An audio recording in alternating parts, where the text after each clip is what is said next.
बिस्मिल्लाहिर्रहमानिर्रहीम। अस्सलाम वालेकुम। Welcome to next class. आज का हमारा टॉपिक है डायलिसिस एंड किडनी ट्रांसप्लांट।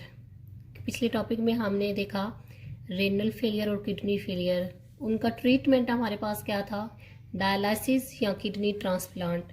तो आज के टॉपिक में हम देखेंगे कि डायलिसिस कैसे की जाती है और किडनी को ट्रांसप्लांट कैसे किया जाता है। तो फर्स्ट ऑफ ऑल हम देखते हैं डायलिसिस होती क्या है। डायलिसिस हमारे पास है, dialysis means the cleaning of blood by artificial ways. पहले तो हमारे पास नेचुरली जो हमारा ब्लड है वो क्लीन हो रहा होता है थ्रू किडनी, लेकिन जब किडनी अपना फंक्शन नहीं कर रही होती तो फिर उसको आर्टिफिशियल वेज के साथ ब्लड को क्लीन किया जाता है। उसे क्या कहते हैं, dialysis, cleaning of blood by artificial ways. आप कहते हैं there are two methods of dialysis है, टू मेथड्स हैं डायलिसिस के जो हम वन बाय वन देखेंगे। फर्स्ट हमारे पास है पेरिटोनियल डायलिसिस। पेरिटोनियल डायलिसिस, अब इसके लिए पहले आपने इस डायग्राम को देखना है, उसके बाद हम ये पॉइंट्स देखेंगे, आपको ऑटोमेटिकली साथ साथ समझ आती जाएगी। अब इसमें देखें, ये हमारे पास है पेरिटोनियल कैविटी। पेरिटोनियल कैविटी कहाँ पर होती है, हमारी बॉडी के अंदर जो गट है, गट किससे कहते हैं, जो स्मॉल इंटेस्टाइन और लार्ज इंटेस्टाइन है उनके अराउंड क्या होती है, पेरिटोनियल कैविटी है। ये यहाँ इसके अंदर क्या है, स्मॉल इंटेस्टाइन और लार्ज इंटेस्टाइन है, उसके इर्द गिर्द क्या होती है, पेरिटोनियल कैविटी। अब पेरिटोनियल कैविटी की जो वॉल है, ये जो लेयर है, इसे क्या कहते हैं, पेरिटोनियम। ये इसके अंदर जो है ये तो कैविटी है जहां पर गट मौजूद है, लेकिन ये जो इसकी लाइनिंग है, वॉल है, इसे क्या कहते हैं, पेरिटोनियम। अब पेरिटोनियम के अंदर क्या है, ब्लड वेसल्स हैं। क्या है, ब्लड वेसल्स हैं जहां से ब्लड हमारा पास हो रहा है। अब हम क्या करते हैं, जो डायलिसिस फ्लूइड है, डायलिसिस फ्लूइड को पेरिटोनियल कैविटी के अंदर डाला जाता है। जब पेरिटोनियल कैविटी है, क्योंकि अब पेरिटोनियम के अंदर से क्या गुजर रही हैं, यहाँ से ब्लड कैपिलरीज गुजर रही हैं, वेन्स है हमारे पास। तो यहाँ पर जो ब्लड के अंदर वेस्ट है वो डिफ्यूज हो जाता है जो डायलिसिस फ्लूइड है उसके अंदर। तो ये वेस्ट ब्लड से उस फ्लूइड के अंदर मूव हो जाएगा और ब्लड क्लीन होगा, पास हो जाता है। अब क्योंकि जब ये जो डायलिसिस फ्लूइड यहाँ पर फिल होता है, जब वो भर जाता है, उसके अंदर वेस्ट ज़्यादा हो जाता है, तो फिर उसको यहाँ से बाहर निकाल लिया जाता है और फिर दोबारा फ्रेश फ्लूइड को अंदर डाला जाता है ताकि ब्लड को क्लीन कर सके। अगर एक हाथ से ज़्यादा वेस्ट उसके अंदर जमा हो जाए तो उसको ड्रेन्ड आउट कर लिया जाता है। तो ये हमारे पास था प्रोसेस पेरिटोनियल कैविटी का, पेरिटोनियल तरीके से कैसे डायलिसिस की जाती है। अब हम यहाँ पर देखते हैं इसके points. Dialysis fluid is pumped into cavity. First step में क्या किया जाता है, डायलिसिस फ्लूइड को पंप किया जाता है किसके अंदर, पेरिटोनियल कैविटी के अंदर। सेकंड क्या होगा, cavity is the space around gut. अब कैविटी है क्या, गट के अराउंड क्या है, ये स्पेस है, इसके अंदर गट मौजूद है। Cavity is lined by peritoneum, ये जो इसकी लाइनिंग है वो किसके थ्रू है, पेरिटोनियम। अब पेरिटोनियम के अंदर क्या है, पेरिटोनियम कंटेन्स ब्लड वेसल्स, इसके अंदर ये क्या पास हो रही है, पेरिटोनियम के अंदर blood vessels. Waste from blood vessels diffuse into dialysis fluid, यहाँ से ब्लड का वेस्ट किधर डिफ्यूज हो जाएगा, डायलिसिस फ्लूइड के पास। Dialysis fluid is drained out है, तो यहाँ से जब ये इसमें वेस्ट इनफ अमाउंट तक हो जाता है, इस डायलिसिस फ्लूइड को क्या कर लेता है, ड्रेन्ड आउट, और इसके अंदर दोबारा डायलिसिस फ्लूइड को डाला जाता है। अब इसके बारे में कहा जाता है this can be performed at home. इस डायलिसिस को हम घर पर भी कर सकते हैं, एक आसान सा मेथड है, सिंपल सा। It must be done every day, इसको डेली करना पड़ता है अगर आप पेरिटोनियल डायलिसिस कर रहे हैं तो। अब हम सेकंड देखेंगे हीमोडायलिसिस। हीमोडायलिसिस को क्या किया जाता है, कैसे किया जाता है, और इसमें और पेरिटोनियल में क्या डिफरेंस है। अब इसको समझने के लिए बच्चे इसको डायग्राम को समझें, देखें। हमारे पास पेशेंट का क्या होता है, पेशेंट की बॉडी से ब्लड को निकाला जाता है। इसको करने के लिए इसका एक जो हमारे पास अपरेटस है उसे कहते हैं डायलाइजर। डायलाइजर के थ्रू ब्लड को क्लीन किया जाता है। यहाँ से पेशेंट की बॉडी से आर्टरी के थ्रू ब्लड को डायलाइजर के अंदर डाला जाता है। अब डायलाइजर के अंदर ये कहते हैं इसकी क्या होती हैं, ट्यूब्स बनी हुई हैं, स्मॉल ट्यूब्स हैं। अब इसके साथ, इन ट्यूब्स के साथ सराउंडिंग में क्या पड़ा हुआ है, डायलिसिस फ्लूइड पड़ा हुआ है, जो यहाँ से इसके नीचे कंटेनर के थ्रू इसको अंदर पंप आउट किया जाता है।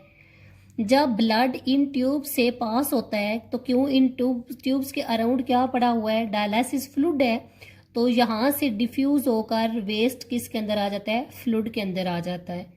तो फिर यहाँ डायलाइजर के अंदर क्लीन होने के बाद ब्लड क्या है, दोबारा वेन के थ्रू पेशेंट की बॉडी में दोबारा उसको इंसर्ट कर दिया जाता है।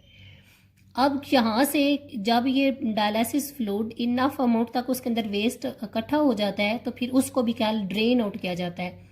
तो ये इस नीचे से इसको अंदर डाला जा रहा है और ऊपर से इसके अंदर से उसको जो भर गया हुआ है वेस्ट से उस यूज्ड डायलिसिस फ्लूइड को निकाल लिया जाता है और फ्रेश यहाँ से अंदर डाल दिया जाता है और जो यूज्ड हो गया है उसको बाहर निकाल लिया जाता है। तो ये हमारे पास मेथड, अगर जी देखें ये ट्यूब जो है इनको ऐसे कॉइल शेप्ड बनाया गया है, क्यों, इनका सरफेस एरिया इंक्रीज करने के लिए, ताकि जो ब्लड का कांटेक्ट है फ्लूइड के साथ वो ज़्यादा से ज़्यादा हो और क्लीनिंग अच्छे तरीके से ज़्यादा की जा सके। अब हम इसके पॉइंट्स देखेंगे। Patients blood is pumped through an apparatus called dialyser, जो जिसके थ्रू इसका पंप जिसमें से गुजारा जाता है ब्लड को, वो क्या है, apparatus क्या कहते हैं, डायलाइजर।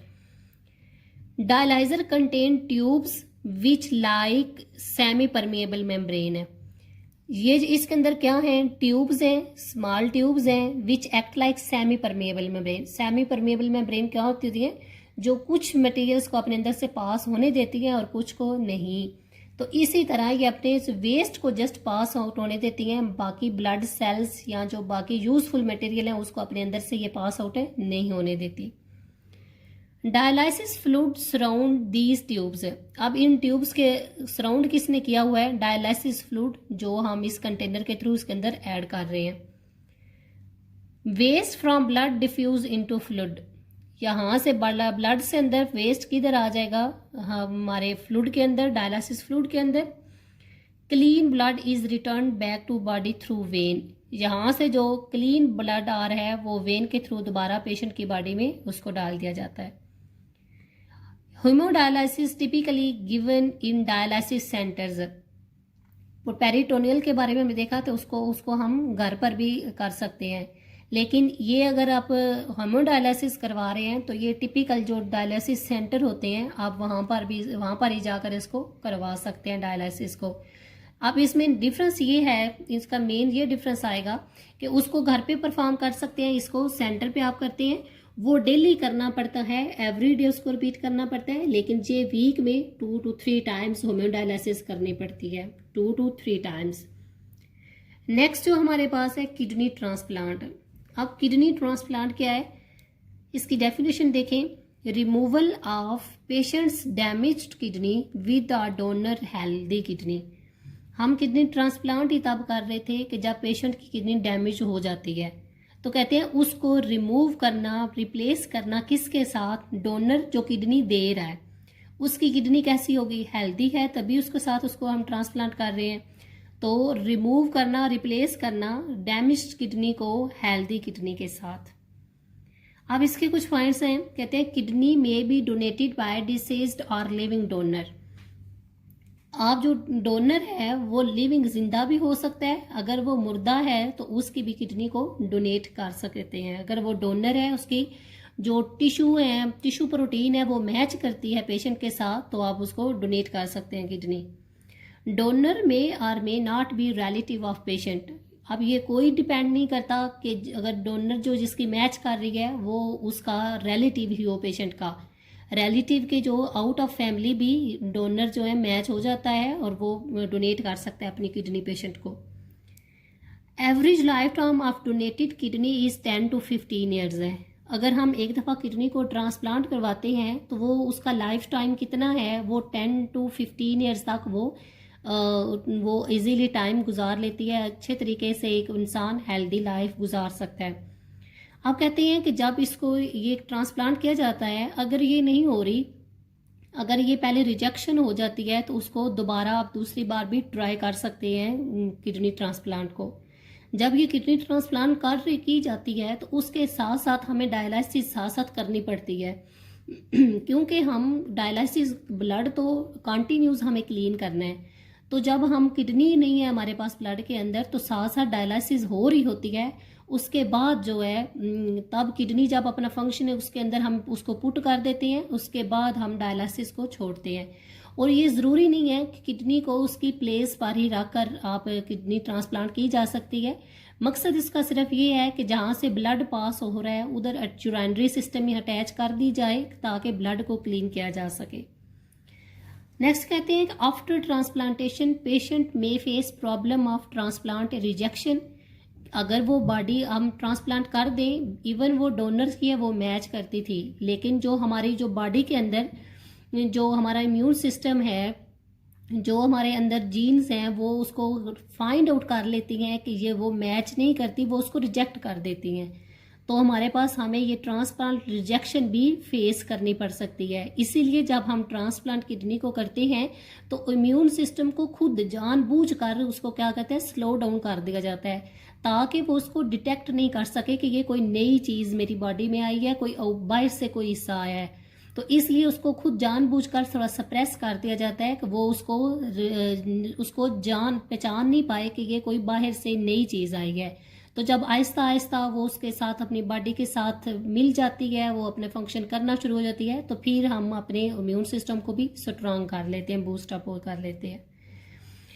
तो इन्फेक्शंस हो सकते हैं हमें, अगर जो हम ट्रांसप्लांट है वो अगर ठीक नहीं हुआ तो इन्फेक्शंस होते हैं। इम्बैलेंस इन साल्ट्स, और साल्ट्स के अमाउंट में इम्बैलेंस हो सकता है, जो हमें नेक्स्ट अल्सर और जो हमारे बोन्स प्रॉब्लम्स हैं वो काज करते हैं। तो ये था आज का हमारा टॉपिक, ये लास्ट टॉपिक था हमारा सेकंड चैप्टर का। आई होप कि आपको समझ आ गई होगी।